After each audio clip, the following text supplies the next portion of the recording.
keenya faajjii bilisummaa keenya kan ta'e mallattoo fannootiin qaama keenya haa mallatteeffannu. Maqaa Abbaa jedhame maaliin dhagahamu sagaleen keessan maqaan kun diina sodaachisa waan ta'eef dubbadhaa. Maqaa Abbaa kan Ilmaa kan Hafuura Qulqulluu Waaqa tokkoon Amiin. Maqaa Abbaa kan Ilmaa kan Hafuura Qulqulluu Waaqa tokkoon Amiin. Maqaa Abbaa kan Ilmaa kan Hafuura Qulqulluu Waaqa tokkoon Amiin. Hammeenya kan hin qabne arjaa, haaloo kan hin qabne fayyaalessaa, dheekkamsa kan hin qabne obsaa, cubbuu kan hin qabne tolaa, xuraa'inaa kan hin qabne qulqulluu, jallina kan hin qabne qajeelaa, haaloo finaantii malee cubbuu namaa kan namaaf dhiisu, warra isa waammataniif kadhaa isaanii kan isaaniif dhaga'u, balbala isaa kan rukutaniif karra isaa kan banu, Waaqayyoon Abbaan keenya lafa jirruutti walitti nu qabee amanamaa jecha isaa dhugaa sagalee isaa akka barannu kan nuuf eeyyamee kan nu gargaaree Waaqni abboota keenya Waaqayyo maqaan isaa kan kabajamee fi kan ulfaate nuuf haa ta'u. Kabajamtoota maatii Waaqayyoodha. Kabajamoo barsiisaa keenya barsiisaa Daaqoon Taarraqee akkasumas kabajamoo hangafa faarfattootaa faarfataa Daaqoon Gammachiis Bultii, faarfataa obboleessa keenyaa faarfataa Firaa'ol Tashoomaa, faarfataa obboleessa keenyaa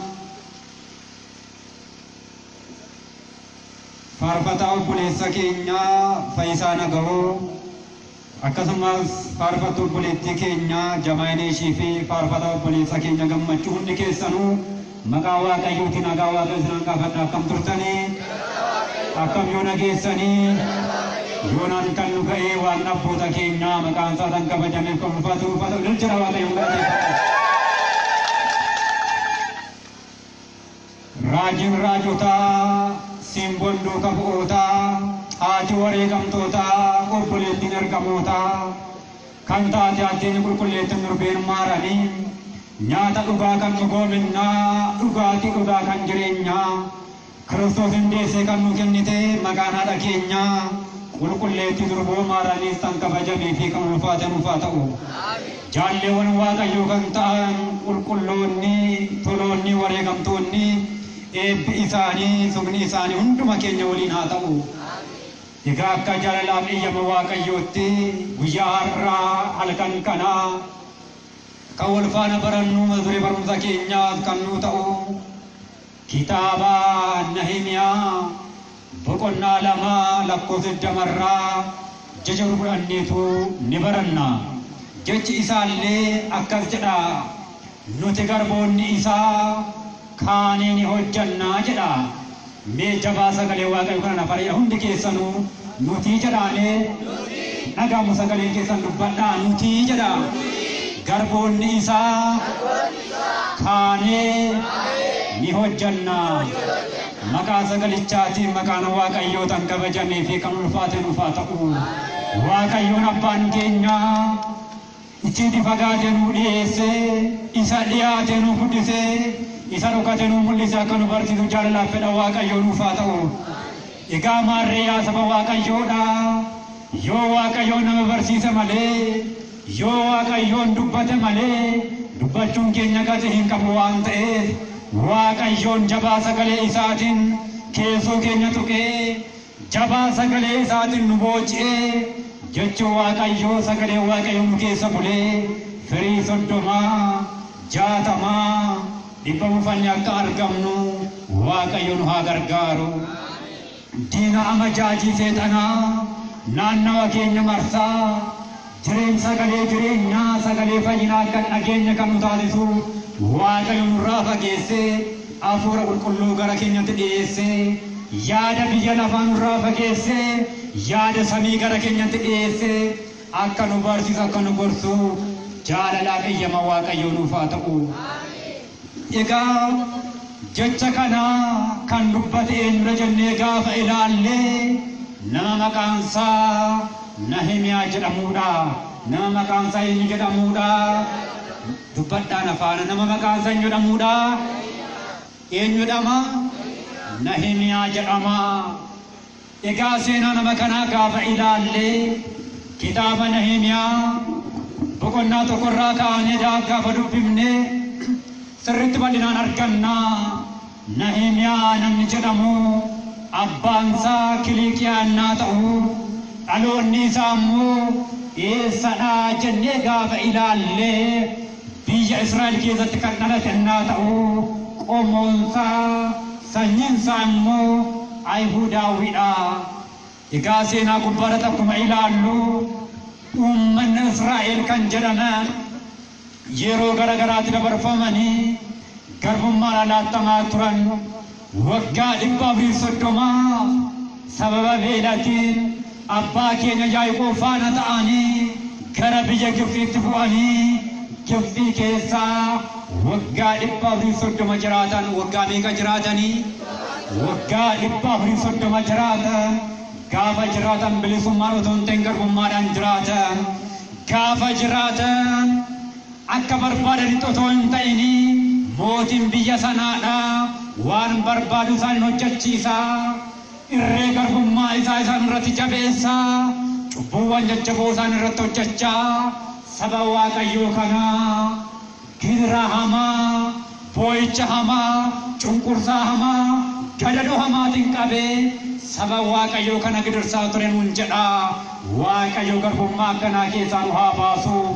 Waaqni keenya bilisummaadhaan nu uume, bilisummaadhaan akka jiraannu nu uumeera. Kanaaf kan sabni Israa'el ummanni Waaqayyoon kuni sabni Waaqayyoon kuni yeroo garagaraatti dabarfamee kennamaa ture. Waggaa 430 biyya Gibxii keessa jiraatan maal kana qofadha. Ammallee si'a lammaffaa waggaa 70 uummanni warra biyya Baabilooniitiif garboomfamanii jiraatan. Egaa maarree sabni Israa'el ummata Baabilooniitiif gaafatan dabarfamanii kennaman waggaa 70 garbummaadhaan jiraatan nuun jedha. Waggaa meeqa? Waggaa 70 ilaalaa hagam akka ulfaatu. Egaa kaa yeroo kanattidha abbaan keenya Nahimiyaa namni jedhamu biyya Israa'eliitii ka'ee gara biyya Baabiloonni seenee garbummaadhaan qabamee boojummaadhaan qabamee namoota kan biraa faana biyya garbummaa kana keessa jiraachuu eegalee sanarraan booda mootiin biyya sanaadha Arxeksis jedhama. Mootii kanaaf immoo namni Nahimiyaa jedhamu biyya ormaa taa'ee biyya garbummaa taa'ee biyya cunqurfaman taa'ee tajaajilaa ture. Mootii kana maaliin tajaajila jennee gaafa ilaalle mooticha kanaaf daadhii waynii buusaa ture. Mooticha kanaaf ashkara ta'e tajaajilaa ture. Haa ta'u malee biyya itti dhalate biyya keessaa ba'ee magaalaa Yerusaalemiin biyya Israa'eliin hin daganne abbaan keenya Nahimiyaan maaliin goone hin daganne. Egaa maarree yaa ijoollee Waaqayyoodha obboleewwan keenya biyya alaa kan jiran obboleewwan keenya dhimma biddeenatiif jedhanii jiruu foonii isaanii fooyyeffachuudhaaf jedhanii laga qaxxaamuranii biyya ormaa cehanii iddoo garagaraatti innaa isaan jiraatan bataskaana ishee biyyaa sana yaadatanii nutoo biyya ormaa jirraa nutoo akka ijoollee biyyaa sanatti bataskaana hin qabnu jedhaniitu isiniif yaadanii sagantaa kana fakkaatu nyaata lafa otoo hin ta'in nyaata samii sagalee darbu otoo hin ta'in sagalee hin dabarree maaddii kan nu diriirsanii akka barumsaa isanii jiru. Obboleewwan keenya mee nu galateeffadhaa yeroo tokko sirriitti nu galateeffadhaa. Kanaaf kaa sagalee Waaqayyoo kan akka barannu saba guddaa nu ta'anii jiran. Egaa kaa abbaan keenya Nahimiyaan illee akkuma obboleewwan keenya biyya ormaa jiraatan kana innillee biyya ormaa deemee biyya ormaatti galee mana mooticha Arxeksis keessa seenee isa gaafa tajaajilu biyya isaa ni yaadate nuun jedha. Maali isaa nu yaadate? Biyya isaa ni yaadate. Biyyi isaa eessa jennee gaafa ilaalle Yerusaalemiidha. Yerusaalem jechuun hiikaan maqaan ishee magaalaa nageenyaa jechuudha. Maal jechuudha? Dubbadhaa maal jechuudha? Magaalaa nageenyaa jechuudha. Yerusaalem jechuun abbaan keenya Nahimiyaa ni yaadate biyya isaa, ni yaadate biyya dhaloota isaa, ni yaadate iddootti dhalatee guddate. Kanaaf yaa ijoollee Waaqayyoo biyyatti dhalatan hin dagatinaa, bataskaanatti kiristinnaa kaatan hin dagatinaa, biyya isin guddifte bataskaanatti hin guddifte hin dagatinaa. Kanaaf abbaan keenya Nahimiyaan illee hin yaadate. Biyya abboota koo akkam jirti laata? Yerusaalem maal fakkaatti laata? jedheetu waa'ee biyya isaa yaadaa ture. Haa ta'u malee abbaan keenya Nahimiyaa biyya Faariis gaafa inni jiraatu biyya sanaa mooticha sana gaafa tajaajilu wanti jalaa irratti hin jiru. Kan foonii jechuudha. Waan barbaade dhugaa, waan barbaade nyaataa, booka dhugaa, cooma muraa, waan hundumaan jireenya badhaadhinnaa, jireenya gaarii, jireenya qananii jiraachaa ture. Haa ta'u malee biyyatti dhalatee Yerusaalemiin ni yaadate. Yaa ijoollee Waaqayyoo warri barattan akka barattan itti naftan gaafa hojjetaa mootummaa ni taatu. Warri yoomtan akka yoomtan itti naftan gaafa tokko abbaa qabeenyaa hin taatu.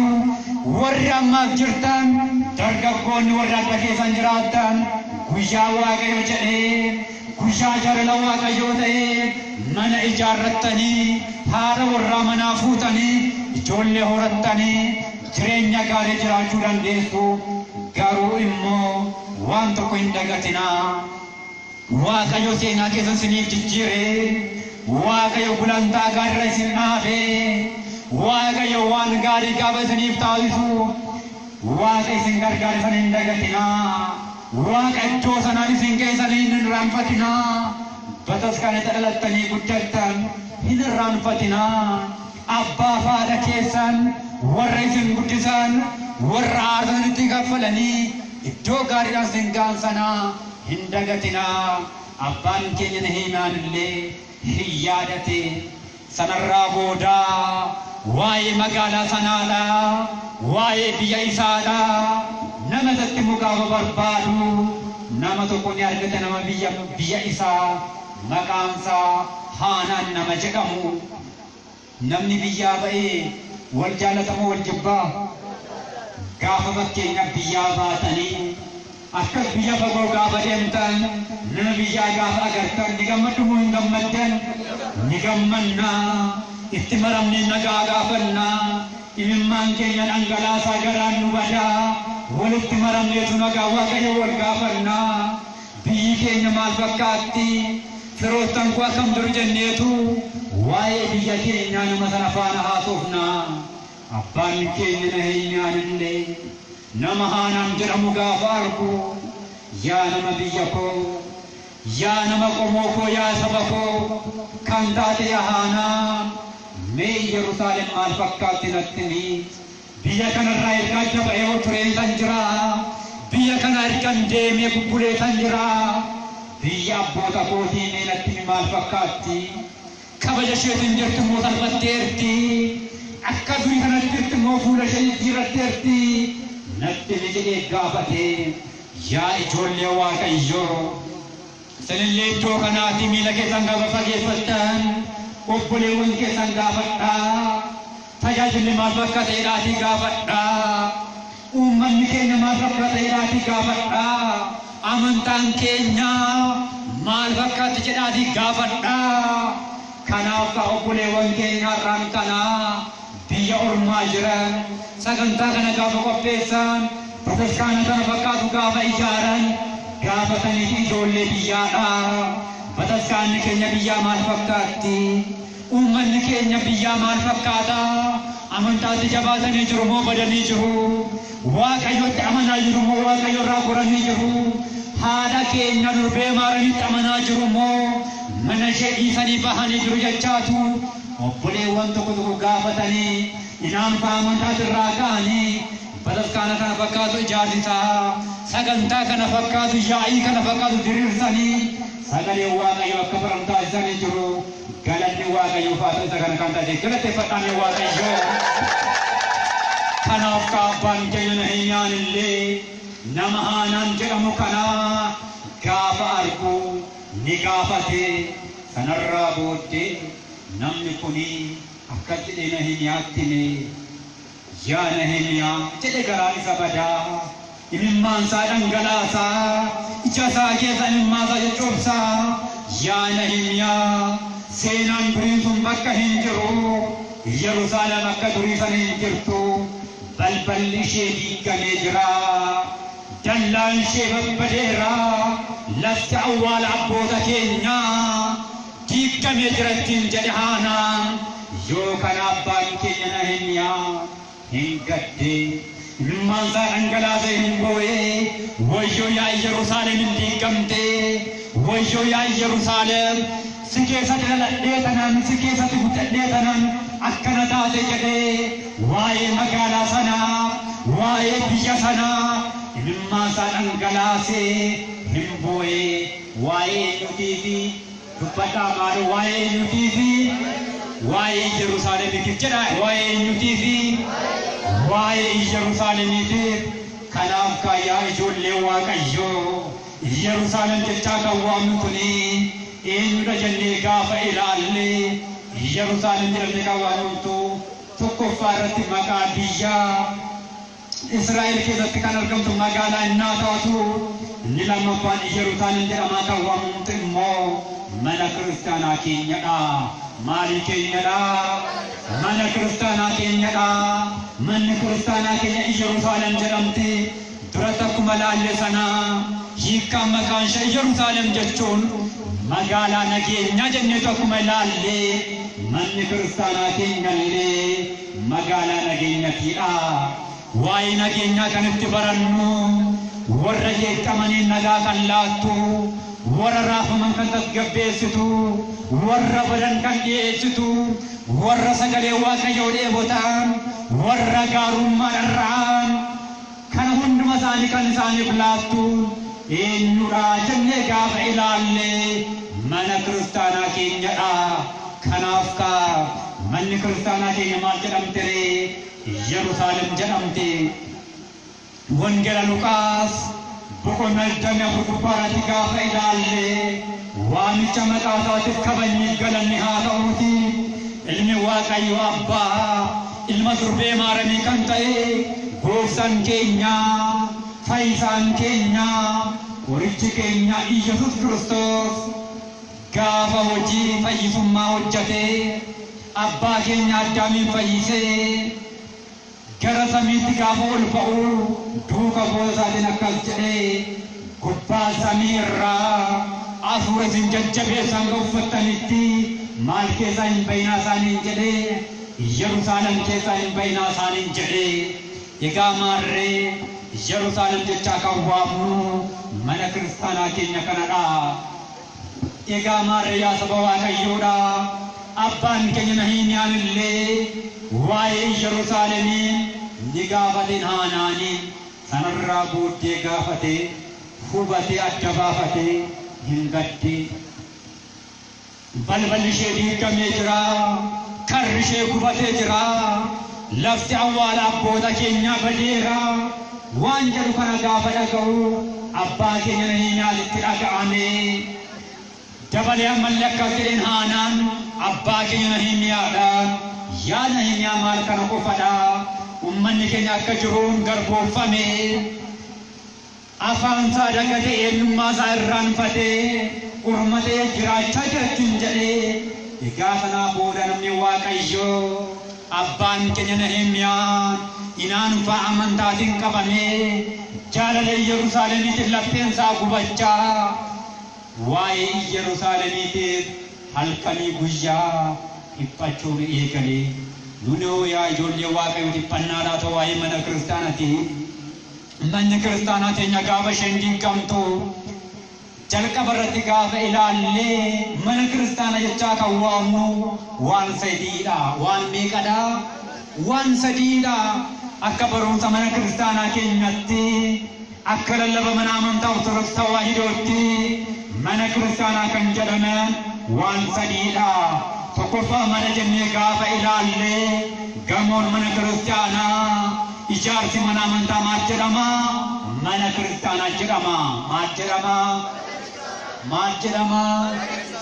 Sagalee waaqayyoo wajjin jirtu wanni barachaa jirru kun sinii galaayira. Mucaatu jedhama. Mana barumsaa deemetu barumsa barata. Sanarraa booddee akkuma isin teessanii barattan kana barsiisanillee akkuma ani dhaabbadhee barsiisu kana hin barsiisa barattoota isaa.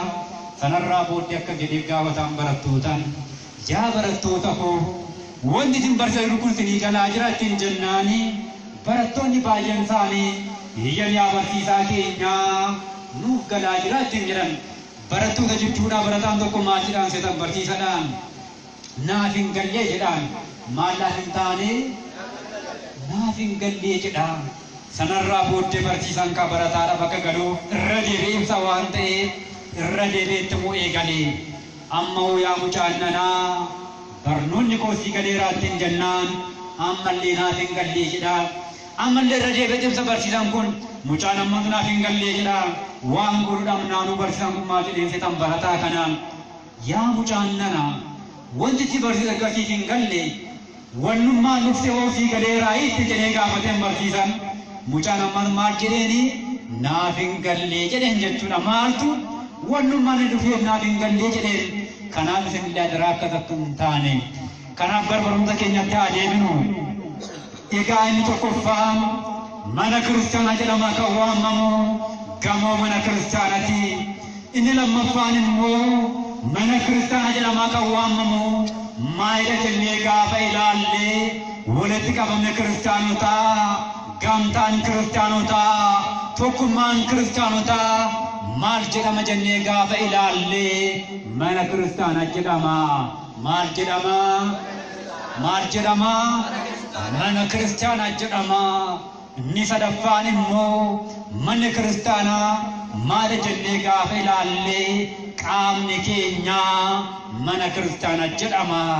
Qaamni keenya yookiin immoo dhagni keenya mana kiristaanaa jedhama jechuudha. Egaa maarriyaa saba waaqayyoo wantoonni kunneen sadan nutti dhaga'amuu qaba.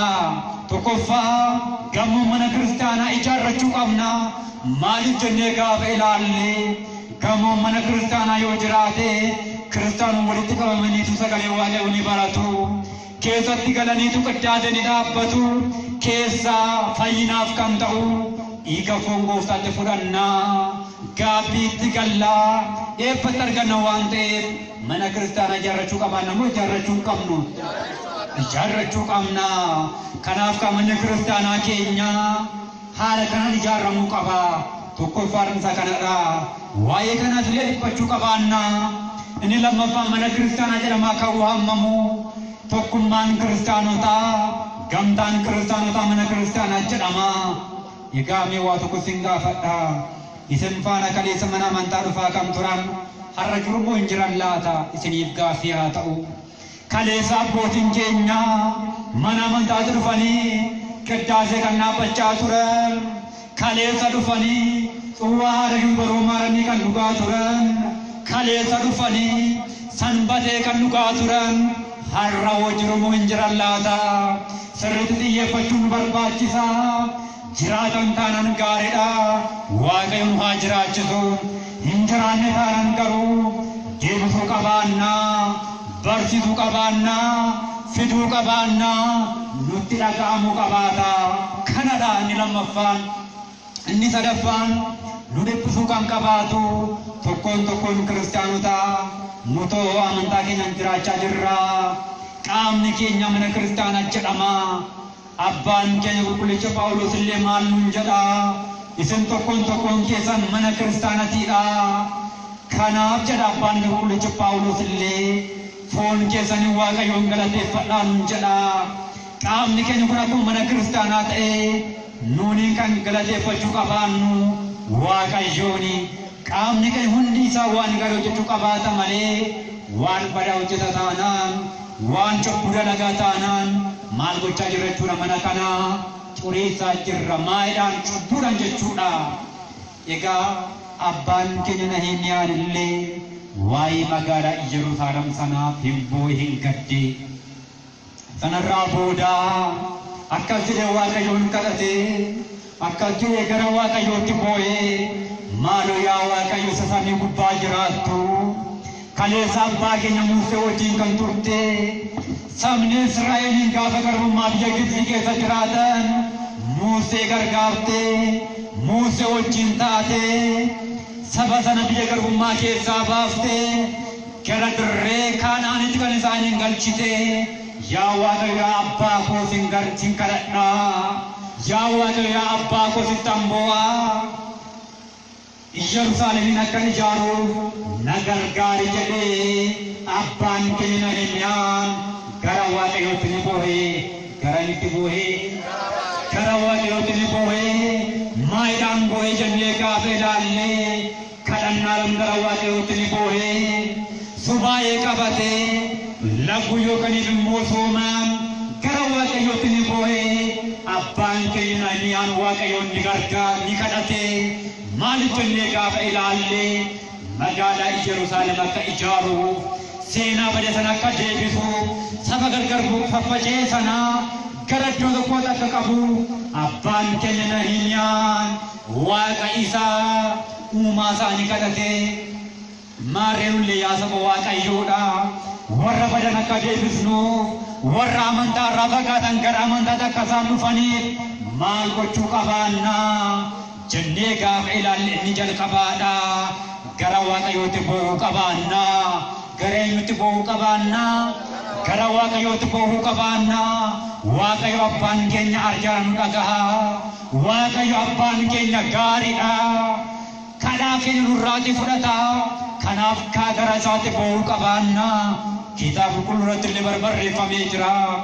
Balbalarra dhaabbadhaa. Karra koollee rukutaa ansiniifan bananuun jedheera Waaqayyo. Kanaaf sooman yoo isa kadhanne boo'ichaan yoo isa kadhanne Waaqayyo kadhannaa keenya nuu dhaga'a. Maaloo yaa Waaqayyo ummata badii nuu deebisi. Maaloo yaa Waaqayyo warra fagaatan nuu dhiyeessi. Maaloo yaa Waaqayyo warra cubbuu keessa jiraatan gara qulqullummaatti nuu fidi. Maaloo yaa Waaqayyo saba kee ummata kee sagalee kee irraa fagaate mana kee irraa kan fagaate haadha kee dubaroo maaramii irraa kan fagaate maaloo yaa Waaqayyo abbaa keenya gara mana keetti nuu dhiyeessi jennee laphee tokkoon taane gara Waaqayyootti yoo kadhanne Waaqayyo dhaga'u nu dhagaa hin shakkina ni dhagaa Waaqayyo. Nuti jabaannee yoo hojjenne Waaqayyo nu gargaara. Nuti jabaannee yoo Waaqayyootti deddeebine Waaqayyo nu wajjin ta'a waan ta'eef abbaan keenya Nahimiyaan illee gara Waaqayyootti boo'uu ni eegale. Gara Waaqayyootti mimmaansaa dhangalaasuu ni eegale. Sanarraa booda ni soome abbaan keenya Nahimiyaa ni kadhate. Qaamni isaallee huqqachuu ni eegale. Yaaddoo eenyutiif jennee gaafa ilaalle yaaddoo Yerusaalemiitiif jedhee magaalaa tanaan ijaara jedhee abbaan keenya Nahimiyaan haala kanaan gaafa gara Waaqayyootti boo'u haala kanaan gaafa Waaqayyootiin kadhatu sanarraa booda mootichi suni gara abbaa keenya Nahimiyaatti dhaqee akkas jedhee yaa Nahimiyaa maal taate? Qaamni kee huqqatee jira. Fuulli kee illee gurraacha'ee jira. Maal taate maaltu si qunname? Rakkoon wayii akkasuma mudate inni mul'iftattiin jennaan abbaan keenya Nahimiyaan jaalala Yerusaalemiitiin qabamee lapheensaa miidhameera waan ta'eef jaalala Yerusaalemiitiin lapheensaa cabeera waan ta'eef dhugaadha dubbi isaa jijjiirramee jira. Yaa ijoollee Waaqayyoo nullee jaalala mana kiristaanaatiif jennee cabuu qabaannaa. waa'ee mana kiristaanitti dhaga'amuu qabaata. Abboonni keenya kaleessaa seenaa hojjetanii jiru. Abboonni keenya kaleessaa foon isaanii muranii lafee isaanii cabsanii wareegamummaa garaagaraa kaffalanii biyyaa gara biyyaatti jooranii miila qullaa isaanii deemanii sagalee Waaqayyoo barsiisanii afaan leencotaatti darbatamanii abidda keessa bu'anii seefidhaan muramanii amantaa qulqulleettii kan taate amantaa kana nuu kennanii jiran nutu dhaloonni irra jirru dabarsinee amantaa qulqulluu tanaa ormootaaf kennuu hin qabaannu. Dabarsinee amantaa kana shakkitootaaf kennuu hin qabaannu. Jabaanni amantaa keenya eeguu qabaanna. Jabaanni amantaa keenya tiksuu qabaanna. Jabaanni uummata keenya barsiisuu qabaanna malee lallaafuu qabaannu. Warri rafna riba keessa haa dammaqnu. Warri mudneetu jirru ka'uu qaban dammaquu qabaanna. Abbaan keenya Nahimiyaan illee kana raawwate. Nan ijaara jedhee Yerusaalemii sanarraa booda mootichi dhaqee gaafate Nahimiyaa inni illee itti hime. Sanarraa booda abbaan keenya akkas jedhee mooticha kana yaa mootii waggaa kuma moo'ii ansi faana jiraachuu hin barbaadu amma booda nan deema gara Yerusaalem nan ijaara Yerusaalemiin jedhee abbaan keenya Nahimiyaan kutatee ni ba'ee nuuf illee Waaqayyo kutaan nu akkanaa nuuf haa laatu. Amiin jedhaa malee raftanii sinitti qorree hin qorree akka sinitti hin qorree adaraa keessan sagaleen Waaqayyo qorra fageessa moo qorra dhiyeessa hin fageessa moo hin dhiyeessa hin fageessa. Sagaleen Waaqayyo gaafa laphee keenya keessa seene sagaleen Waaqayyo gaafa nu wajjin ta'e abidda keessa beeknee Waaqayyo ni galateeffanna moo hin galateeffannu ni galateeffanna moo hin galateeffannu ni Waaqayyo galateeffadhaa yeroo tokko kaamee jecha galateeffadhaa Waaqayyo.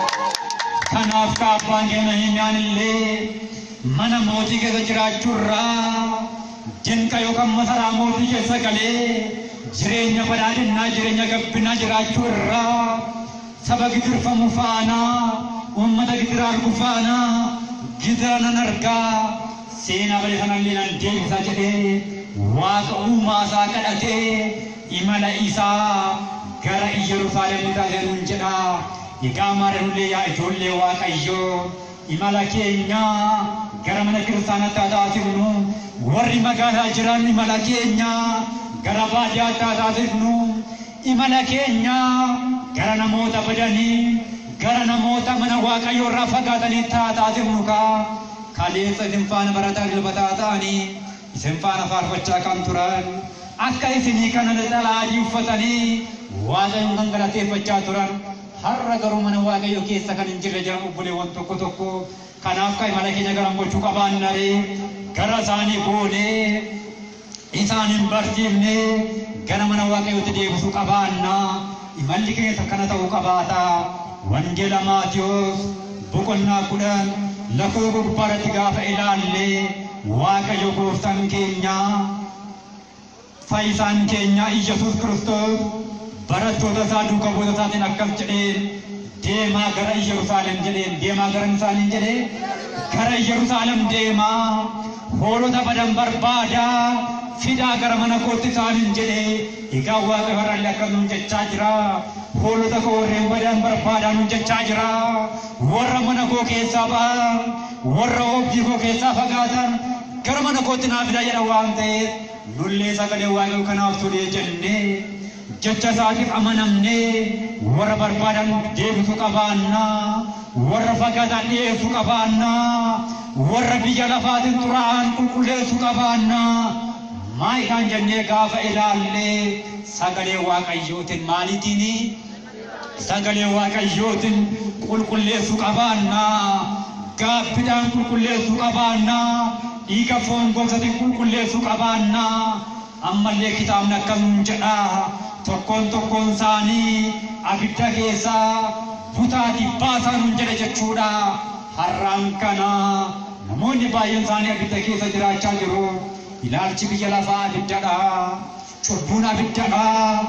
Kanaaf kan namoota abidda keessa jiraatan namoota ammeenya keessa jiraatan hunduma isaanii baafnee maal gochuu qabna jennee gaafa ilaalle gara waaqayyootti fiduu qabaannaa, gara mana kiristaanaatti fiduu qabaannaa, ijoollee waaqayyoo taasisuu qabaannaa, xuraa'ummaa irraa isaan dhiquu qabaannaa. Manni kiristaanaa keenya hospitaala jechuudha. Nama yaalti, nama yaaltamu, nama yaaltu, nama yaalti. Mee waa tokko sin gaafadha, otoo foon dhukkubsatanii eessa deemtu? Eessa deemtu? Hospitaala deemne jechuudha. Mana yaala qabnaa. Kun kan fooniiti.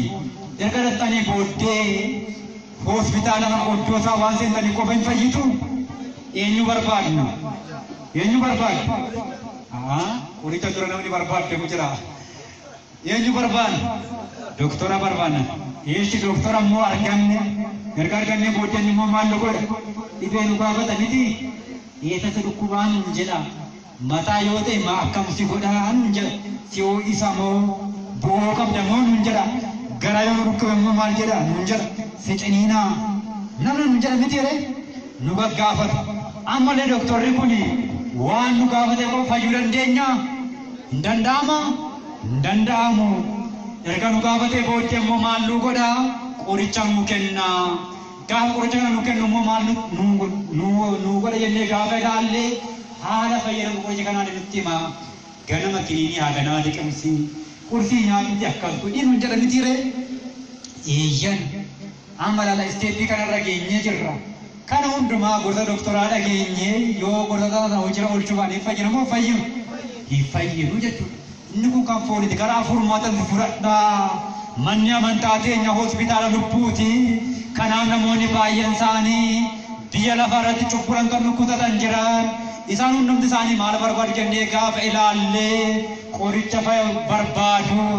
Isaan hundumti isaanii maal barbaadu jennee gaafa ilaalle yaala barbaadu. Kanaaf qabnee hospitaala jedhamtee kan fakkeeffamtu garamitti fiduu qabaanna ree?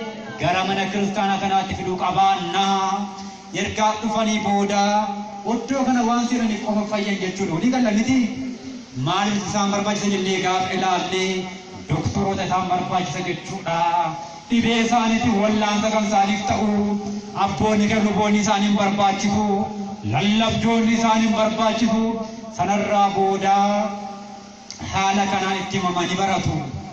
Eega baratanii booda eessa geessan jennee gaafa ilaalle qoricha kan namaa laatan, dhibee keenya qorsa kan namaaf kennan, cubbuu keenya kan nurraa fageessuu danda'an gara abboota keenya lubootatti dhiyeessan jechuudha. Kanaaf gara lubaatti gaafa dhaqan lubni maal godhaa? Gaaffii isaanii galchisiisa. Abboonni keenya maal jedhu seetan? Lubaa fi doktora jedhamaa hin dhoksan jedhu. Dhokfamaa wanni tokko dhoksan miti. Doktoras yoo ta'e waanuma saaffachiisa wayii yoo ta'e itti namatti fayyuudhaa gaafa jennu abboota lubootatti dhaqnee maal goonaa saalfachuu qabaannu cubboo jennu hunduma isaa itti himnaa jechuudha. Himachuu qofaan immoo fayyuu ammallee sanarraa booddee abboonni lubootaa maal nu godhu? Qannoonaa nuu kennu jechuudha. Yookaan gaabbii nuu kennu.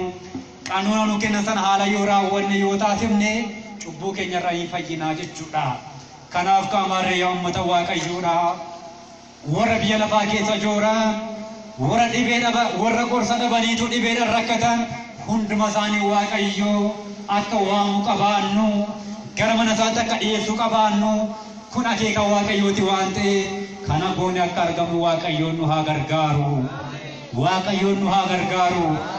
Kanarraa kan ka'e abbaan keenya Nahimiyaan illee waaqa uumaa isaa kadhatee mootii sanatti illee himee imala isaa gara Yerusaalem ni taasisee gara magaalaa sanaatti ni bu'ee gaafa ilaalu dhugumatti magaalli suni karri ishee diigameera, balballi ishee illee gubatee jira, lafti awwaala abboota isaaniitti illee barbadaa'ee jira.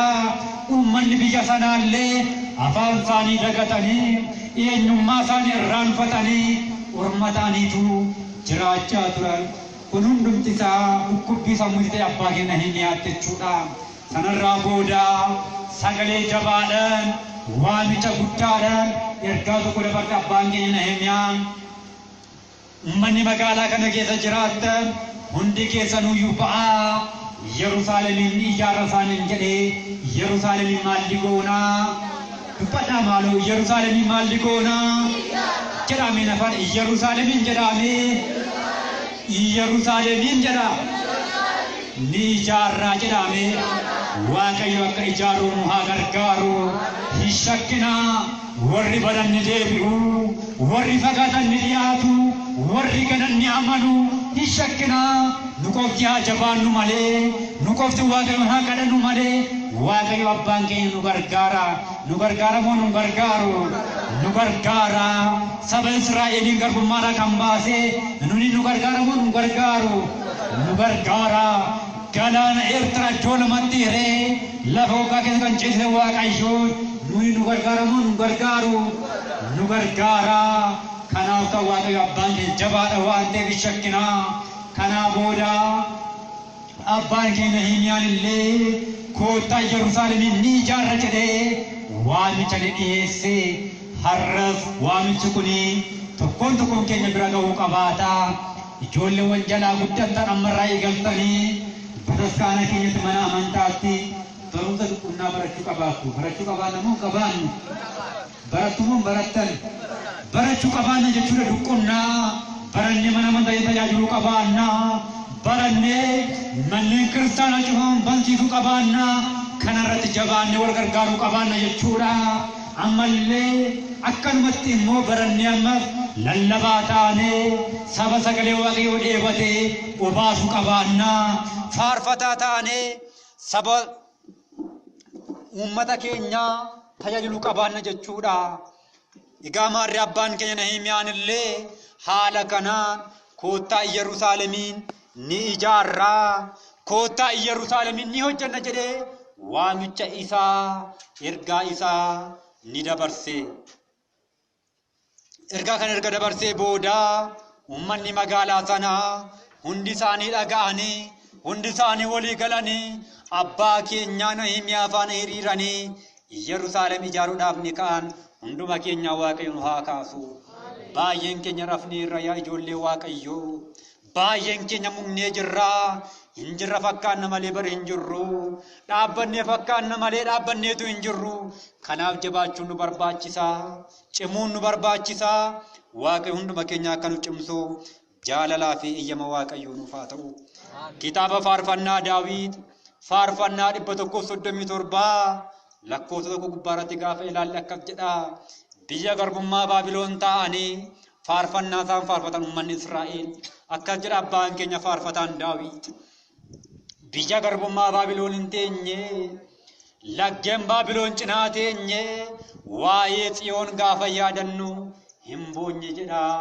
maal taane jedha hin boonye jedha meeshaa faarfannaa keenya irratti muka irratti fannifnee gaafa agarru ni boonye jedha abbaan keenya Daawit kanarraa booddee immoo gadi siqee akkas jedha yaa Yerusaalem yoon si dagadhee mirgi koo yaana dagattu yaa Yerusaalem yoon si irraanfadhee mirgi koo yaana irraanfattu arrabni koo laagaa kootti amaxantu jechaatu abbaan keenya Daawit ni dubbata kanaaf akka kanarraa maal barra jennee gaafa ilaalle nunillee mana kiristaanaa keenya akka dagachuun qabaannee nu hubachiisa abbaan keenya Nahimiyaanis ummata biyya sanaa hunduma isaanii waame koottaa Yerusaalemiin ni ijaarra jedhee hundumaa ni waame hunduu abbaa keenya Nahimiyaa sagalee isaa dhaga'anii jecha isaa kabajanii Yerusaalemiin ijaaruudhaaf ni ka'an namoota baay'ee keessaa namoonni sadii qomoon isaanii dhaloonni isaanii Yerusaalemiin kan hin taane biyya ormaatti kan dhufan abbaan keenya Nahimiyaan magaalaa kana ni ijaarraa ni hojjannaa gaafa jedhu maqaan namoota kanneen sadanii tokko Saanbaalaat jedhama tokko Geesaam jedhama tokko immoo Xoobiyaa jedhama abbaa keenya Nahimiyaa akka jedhanii quusan mudhii isaanii qabatanii akka jedhanii Nahimiyaadhaan yaa nama maal taate waan hin taane maa haasoftaa waan hin taane maaliif qabaattartaa amma dhuguma magaalaa kana ijaarte dhuguma dandeessa isaan jedhan Nahimiyaadhaan Waaqayyo nama dandeessisa moo nama dandeessisu nama dandeessisa warri naanfaa qaban warri quuqama qaban warri isaanitti dhaga'amu koottaa ni hojjannaa koottaa ni ijaarraa koottaa ni tajaajillaa koottaa ni barsiifnaa koottaa ni barannaa koottaa ni faarfannaa koottaa ni qaddasnaa gaafa jedhan warri immoo quuqaman qabne immoo maal jedhu hin barbaachisu kun nuun jedhanii nutti qoosu jechuudha.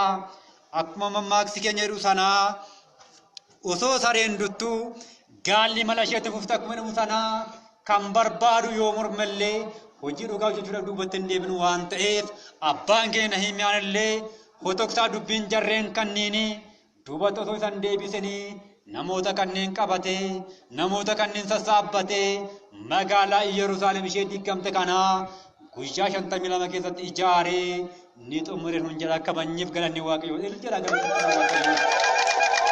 ni xumure nuun jedha ilaalaa yaa ijoollee Waaqayyoodha. Kanaaf kanullee tokko taanee wal qabannee wal dhageenya gurra walii laannee yoo mana kiristaanaa keenya tajaajillee Waaqayyoon nu gargaara. Warra baranni deebifnaa kan jiru leen tiksina waan ta'eef hundi keenya haala kanaan jabaannee amantaa keenya ummata keenya akka barsiifnu akka gorsinu Waaqayyo gooftaan nu haa gargaaru. Waaqayyo gooftaan nu haa gargaaru. Nullee wal dhageenya akka hojjennu Waaqayyoon nu haa gargaaru.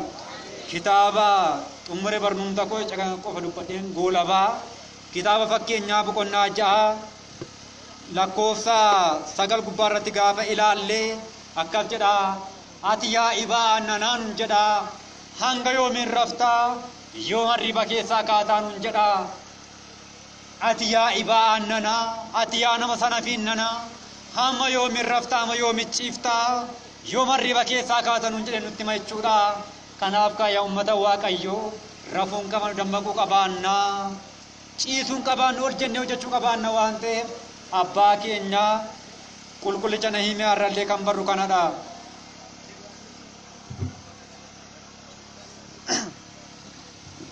Abbaa keenya qulqullicha Nahimiyaa irrallee kan barru isa kanadha jechuudha. Kanaaf abbaan keenya qulqullichi Solomoon illee kitaaba isaa fakkeenyaa boqonnaa 6 lakkoofsa 9 gubbaarratti maal nuun jedhee ati yaa ibaa annanaa ati yaa nama sana fiinnanaa hamma yoomiin raftaa hamma yoomiin ciiftaa ka'e arriba keessaa nuun jedha.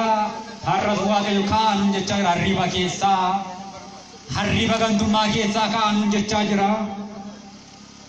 Kanaaf arriba keessaa akka kaane hojjennu Waaqayyo gooftaan nu haa gargaaru. Yoo kaane Waaqayyo nu gargaara. Maal jedhu abboonni keenya gaafa mammaakan namni ganama rafu maal farrisaa nuun jedhu maal farrise deega farrisaa dhumiti hin jedhani hin jedhu jechuun namni ganama rafu deega farrisaa nuun jedhu.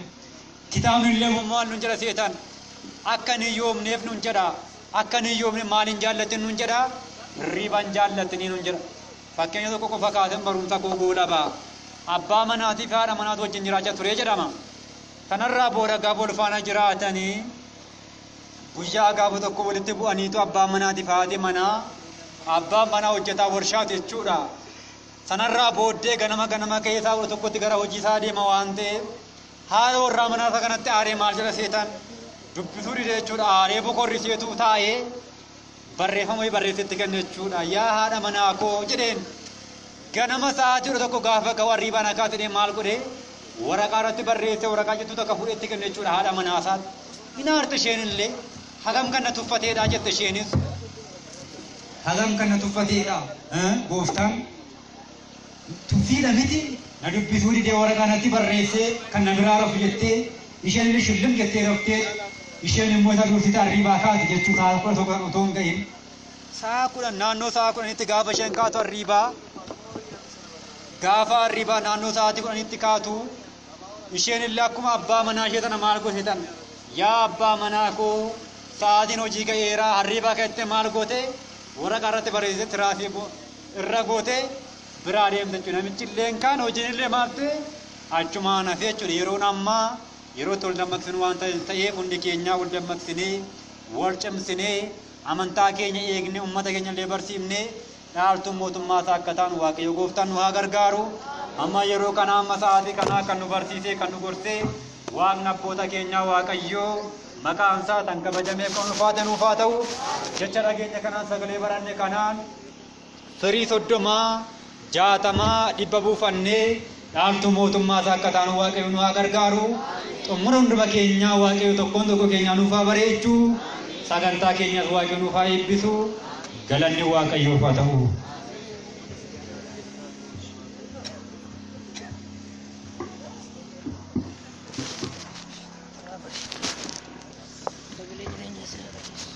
ishee waaqayyo gooftaan barsiisaa keenya daaqon Faxanaa Tasammaa